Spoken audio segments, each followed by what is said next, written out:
আজকের ব্লগটা একটু অন্যরকম হতে চলেছে, কারণ আজ হচ্ছে আমাদের এক্সাম। আর আমরা টোটোতে করে চলে যাই এক্সাম দিতে নূর মোহাম্মদ কলেজে, যেটা আছে ধুলিয়ানে। আর গিয়েই আমরা আমাদের রুম নাম্বার দেখে নিই। আর এরা এখানে এত খুশি কেন জানো? কারণ হচ্ছে এদের সিট পড়েছে লাস্টে। তো তারপর আমাদের সবার এক্সাম মোটামুটি ঠিকঠাকই হয়। তো আমরা ভাবি চল ঘুরেই আসি, যখন ধুলিয়ানে এসেছি তো মলগুলো থেকে ঘুরে আসি। আর হ্যাঁ, আজ ছিল কিন্তু আমাদের লাস্ট এক্সাম। তো আমরা চলে যাই ধুলিয়ানের মলে।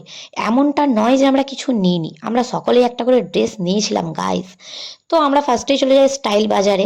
সেখানে আমরা দেখি ড্রেসগুলো। আর এদের নাটক, মলের ভেতরে এসে ডান্স শুরু করে দিয়েছে, কি বলা যায়। তারপর যাই আমরা ভিমার্টে, সেখানেও আমরা ড্রেস দেখি। তারপর ওখানেও পপি নিয়েছিল একটা ড্রেস। তো তারপর আমরা মলগুলো থেকে বেরিয়ে আসি আর টোটো ধরে চলে আসি আমরা ফুড এক্সপ্রেস। কারণ আমরা এক্সাম দিতে গিয়েছিলাম একদম সকালবেলায়, আর আমাদের ধুলিয়ান থেকে ঘুরে আসতেই 3টে বেজে গেছিল।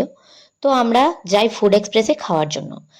আর তারপর আমরা ওখানে গিয়ে ফার্স্টেই ফটোস ক্লিক করি, যেটা আমাদের কাজ। ফটোস ক্লিক করার পর আমরা অর্ডার দিয়ে দিই। আর অর্ডার কি দিই? আমরা অর্ডার দিই বিরিয়ানি। কারণ আমরা বিরিয়ানি ছাড়া কিছু বুঝি না রেস্টুরেন্টে। তো অর্ডার দিয়ে আমরা কিছুক্ষণ ওয়েট করছিলাম, এই যে নাটক করছিলাম আমরা, দেখো। তারপর আমাদের বিরিয়ানি চলে আসে।